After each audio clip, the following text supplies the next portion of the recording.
Bonjour Nicolas. Bonjour Linda. Alors Showroom Privé est maintenant dans le secteur du voyage depuis 2012 et en 2022, 12 ans déjà. Et en 2022, vous aviez annoncé un volume d'affaires de 60 millions d'euros pour 250 000 PAX. Quels sont les chiffres à retenir en 2023 et 2024? Alors, je ne pourrai pas donner de volume d'affaires malheureusement, mais je pourrais donner on va dire les tendances qu'on a pu avoir en termes de PAX, puisqu'on s'est rapproché des 275 000 PAX. Donc on est sur des croissances qui sont à plus de 2 chiffres.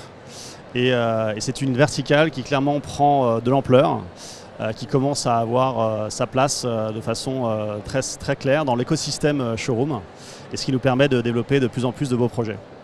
Très bien. 275 000 PAX en 2023 ou en 2024? En 2023. L'objectif, disons, sur cette année, ce serait de vraiment se rapprocher des 300 000, avec un mix France, pour rappel, relativement important. Alors, si on parle de l'été maintenant, il a été assez compliqué pour bon nombre d'acteurs du voyage. Est-ce que le mois d'août a permis de compenser le trou d'air du mois de juillet chez Showroom Privé? Complètement. Je sais que beaucoup ont déjà donné un peu leur feedback. Je m'inscris globalement dans la tendance générale. Mois de juillet en départ, ça a été du négatif, très clairement, tous les éléments qu'on connaît en termes d'impact. Mais août a été très solide, donc on est sur une croissance à plus de 2 chiffres. Que ce soit en PAX ou en volume d'affaires, et ça a permis de plus que compenser, puisque in fine sur le global, on va dire qu'on est à 4% à peu près de croissance year on year sur juillet-août en départ. En prise de commande, comme il y a eu pas mal d'early book, on est un petit peu plus mitigé, on est tout juste, on va dire, flat sur les commandes de juillet-août. Voilà. On sait que la France est une destination importante pour vous, c'était un moteur de la croissance, c'est toujours le cas aujourd'hui?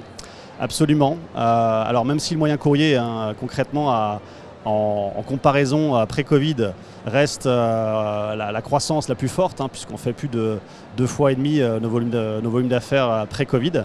Mais l'historique de Showroom s'est construit d'abord sur la France, et c'est vrai qu'on a continué à faire de très belles choses ces dernières années.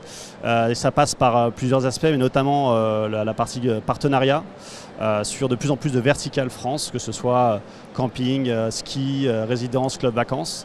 Donc ça reste fort dans l'ADN de Showroom Privé Voyage, très clairement. Très bien.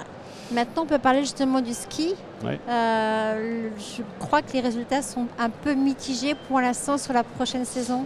On était un petit peu frustrés sur les prises de commandes à très early book quand même, mais de juillet-août. C'est vrai qu'on a, je pense que globalement tout ça a aussi impacté, le contexte de juillet-août a un peu impacté le ski.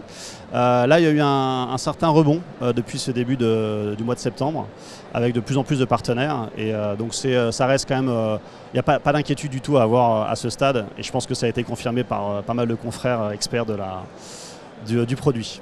D'accord. Vous m'expliquez que Showroom Privé met en place un calculateur de CO2 dans le tunnel de vente. Quels sont les premiers retours que vous pouvez avoir par rapport à ce calculateur? Alors déjà, je souhaiterais juste remercier notre partenaire Inuc qui nous accompagne, qui a été incubé chez nous il y a plus d'1 an maintenant, mais avec qui on a eu une super collaboration qui nous a aussi amené à nous, on va dire, mettre à la page et pour vraiment être au point avec ATR aussi sur ces sujets-là ces 2 dernières années. En gros, on a mis en place ça dans le tunnel d'achat Orchestra. Il y a encore beaucoup de travail pour améliorer l'expérience client, l'expliquer, mieux le raconter. Et ça, c'est quelque chose qui clairement qui est sur notre feuille de route. On n'a pas de solution parfaite, mais on essaye entre guillemets globalement sur ces sujets de mieux informer les clients sur l'empreinte carbone de chaque voyage, de leur proposer une solution de contribution qui soit vraiment solide avec l'évitement carbone, donc avec Inuc, ce partenaire-là.